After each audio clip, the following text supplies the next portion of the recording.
সোনাকে নতুন করে ভয় পাওয়ানোর জন্য সেনগুপ্ত বাড়িতে আসে রুডি। এরপরেই দীপার কাছে ধরা পড়ে যায়। হ্যাঁ বন্ধুরা, এমনটাই দেখা যাবে অনুরাগের ছোঁয়া ধারাবাহিকের আগামী পর্বগুলোতে। বিস্তারিত জানতে ভিডিওটি না টেনে সম্পূর্ণ দেখতে থাকুন। গল্পের শুরুতেই দেখা যায় সূর্য সিঁড়ি থেকে নামতে গিয়ে পড়ে যেতে যায়। ঠিক তখনই দেখা যায় দীপা এসে সূর্যকে ধরে ফেলে আর ঘোমটাটা দিয়ে নেয়, যাতে সূর্য দীপাকে কোনোভাবে চিনতে না পারে। কিন্তু যতই নিজের মুখটা ঢাকুক না কেন, এই ছোঁয়া যে সূর্যর অনেক পরিচিত। সূর্য বুঝতে পেরে যায়। দীপাকে বারবার জিজ্ঞাসা করতে থাকে, কে আপনি? কিন্তু দীপা কোনোভাবেই নিজের পরিচয়টা দেয় না, কারণ দীপা জানে যে এখন পরিচয় দেওয়ার সময় নয়। এখন যদি আমি পরিচয়টা দিয়ে দিই তাহলে অনেক বড় সমস্যা হয়ে যাবে। দেখা যায় সূর্য বারবার জিজ্ঞাসা করতে থাকে, কে আপনি বলুন, কে আপনি? আপনার ছোঁয়াটা আমার অনেক পছন্দ লাগে, মানে আমার পরিচিত লাগছে, মনে হচ্ছে আমি আগে কখনো এই ছোঁয়া পেয়েছি, বলুন আপনি কে? কিন্তু দীপা কোনোভাবেই সূর্যর প্রশ্নের উত্তর দেয় না। বলতে থাকে, কি বলছেন আপনি? আপনাকে তো ধরাই আমার ভুল হলো, তাই না? আপনি এসব কি বলছেন? এরপরেই সূর্য বলতে থাকে, না মানে আমার এই ছোঁয়াটা কেমন খুব পরিচিত লাগলো। তখন দীপা বলতে থাকে, এখন বাদ দিন তো সব, চলুন আপনার রুমে গিয়ে আপনাকে রেখে আসি।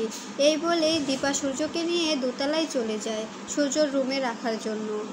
এরপরে দেখা যায় সূর্যকে রুমে নিয়ে এসে দীপা সূর্যকে রুমে শুইয়ে দেয় আর মাথায় হাত বোলাতে থাকে আর মনে মনে ভাবতে থাকে, ডাক্তারবাবু আপনি টেনশন করবেন না, আপনাকে তো আমি বলতেই চাই আর আপনাকে তো কাছে পেতে আমারও অনেক ইচ্ছে করে, কিন্তু আমি তো বলতে পারি না।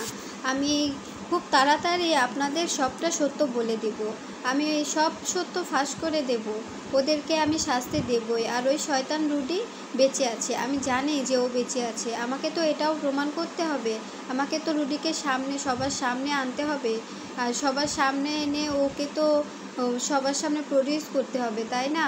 তাই আপনাকে এখনও বলার সময় হয়নি। আপনার কষ্ট দেখে তো আমারও অনেক কষ্ট হচ্ছে, কি করব বলুন? আমি তো চাইলেও আর বলতে পারছি না যে আমি আপনার দীপা, আমি আপনার দীপা, কিন্তু আমারও তো খুব কষ্ট হচ্ছে।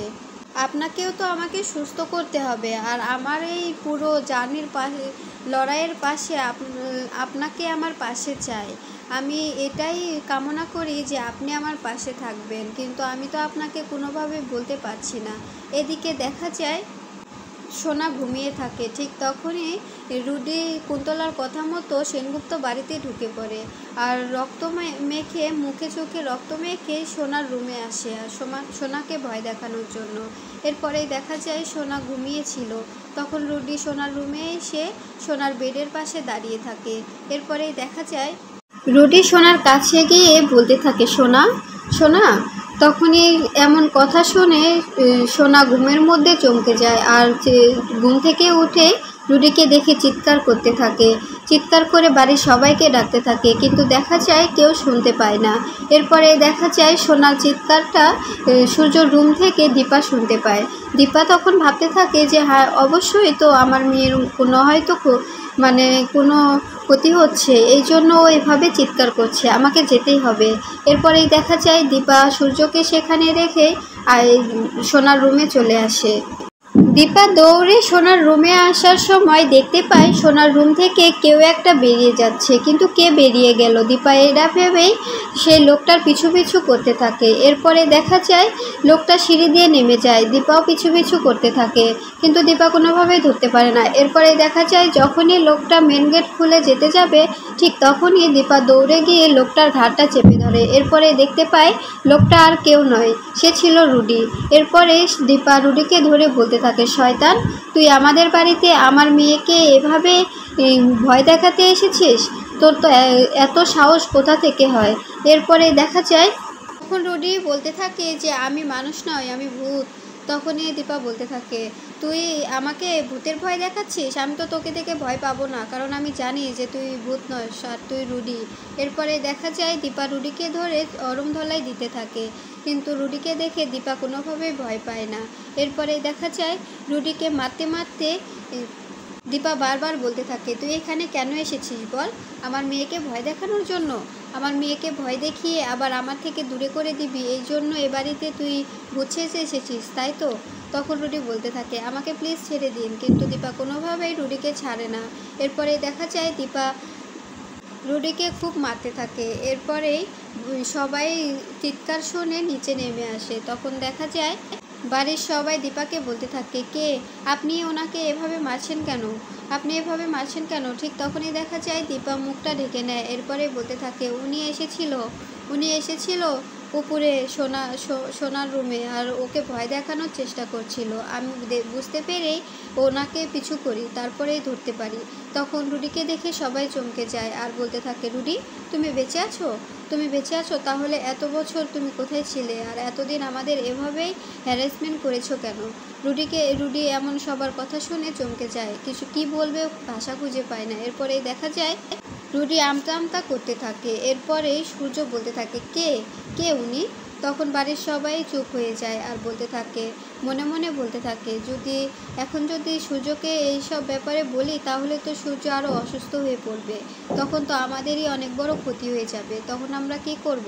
এরপরে দেখা যায় সূর্যকে উপরে নিয়ে যাওয়া হয়। তখন রুডিকে সবাই মিলে চেপে ধরে আর বলতে থাকে, তুমি এখানে কেন এসেছো এত রাতে এই অবস্থায় আমাদের বাড়িতে? তখন রুডি বলতে থাকে, না মানে? তখন জয় বলতে থাকে, না মানে তুমি এখানে কেন এসেছো বলো? তখন রুডি বলতে থাকে, আসলে আমি সোনাকে ভয় দেখানোর জন্য এসেছিলাম, মাম্মি বলেছিল যে এভাবে গিয়ে সোনাকে ভয় দেখানো।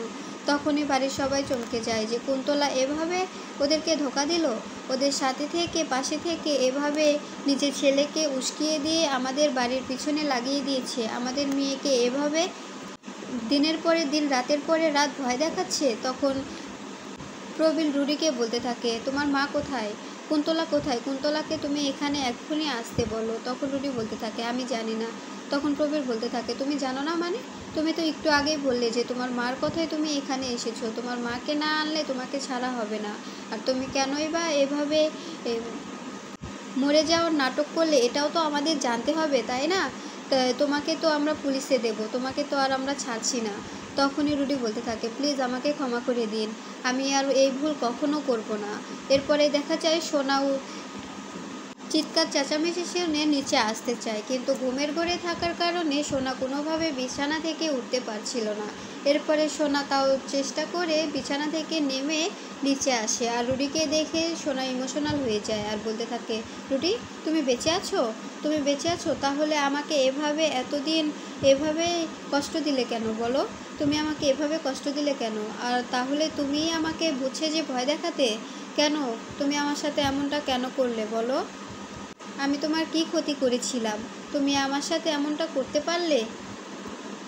তখন রুডি বলতে থাকে, আমি কি করতাম বলো? আমি তো সবার সামনে মৃত প্রমাণ হয়ে গিয়েছিলাম, আমি তো আর তোমার কাছে আসতে পারছিলাম না। তোমাকে তো দেখতে আমার খুব ইচ্ছে করতো, তাই আমি এভাবে আসতাম তোমার কাছে তোমাকে দেখতে। তখন সোনা বলতে থাকে, তুমি তো চাইলে ভালোভাবে আসতে পারতে, তাহলে এভাবে এসে আমাকে ভয় দেখানোর কি দরকার ছিল বলো? তখন রুডি বলতে থাকে, আসলে আমি কি করব আমি ভেবে পাচ্ছিলাম না।